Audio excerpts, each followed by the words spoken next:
जय श्री राम दोस्तों। भारत मिस्ट्रीज में आपका स्वागत है। Press the bell icon to never miss a video.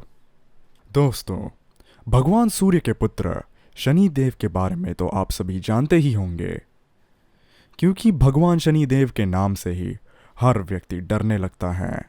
क्योंकि शनि की दशा एक बार शुरू हो जाए तो 7.5 साल बाद ही छोड़ती है। लेकिन कहा जाता है कि हनुमान जी के भक्तों को शनिदेव से डरने की बिल्कुल भी ज़रूरत नहीं होती है। ऐसा क्यों कहा जाता है? चलिए जानते हैं इस कहानी के बारे में। दोस्तों, ये बात है कलयुग की। एक दिन अजपवन पुत्र हनुमान जी संध्या के समय अपने आराध्य श्री राम का स्मरण कर रहे थे। उसी समय शनिदेव उनके पास आकर विनयपूर्वक परंतु कर्कश स्वर में बोले कि मैं आपको यहाँ सावधान करने के लिए आया हूँ कि जिस दिन भगवान श्री कृष्ण ने अपनी लीला का समापन किया था, उसी दिन से पृथ्वी पर कलयुग का प्रभुत्व हो गया था। इस कलयुग में कोई भी देवता पृथ्वी पर नहीं रहते हैं, क्योंकि जो भी इस पृथ्वी पर रहता है उस पर मेरी 7.5 की दशा आवश्यक प्रभावित होती है। अर्थात अभी मेरी 7.5 की दशा आप पर भी प्रभावित होने वाली है।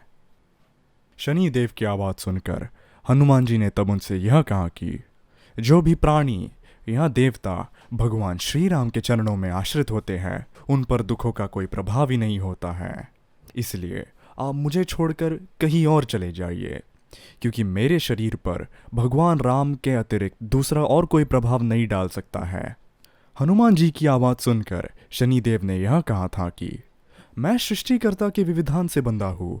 आप भी तो इसी पृथ्वी पर तो रहते हैं, अर्थात आप भी मेरे प्रभुत्व से कैसे बच सकते हैं?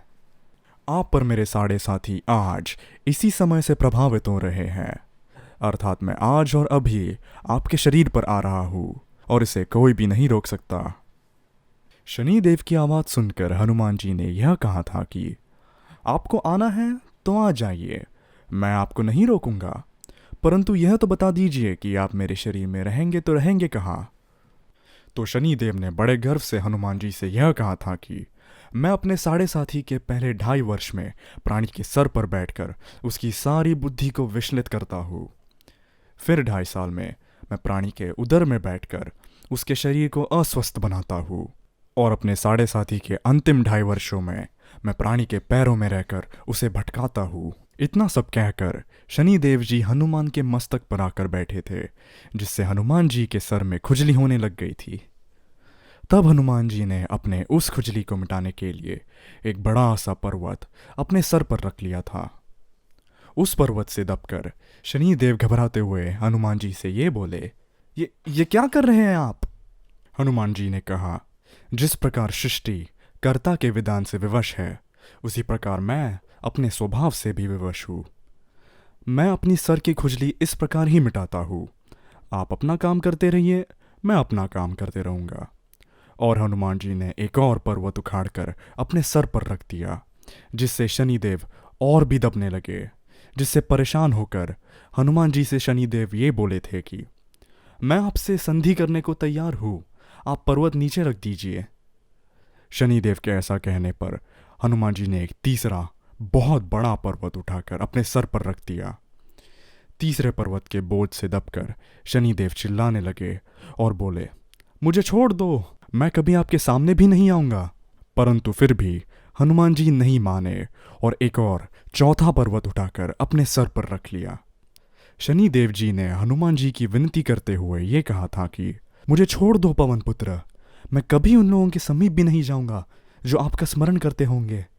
कृपया मुझे अपने सिर से नीचे तक जाने दो।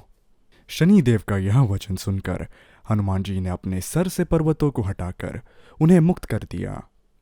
तब से शनिदेव हनुमान जी के समीप भी नहीं जाते थे और हनुमान जी के भक्तों को भी तंग नहीं करते थे।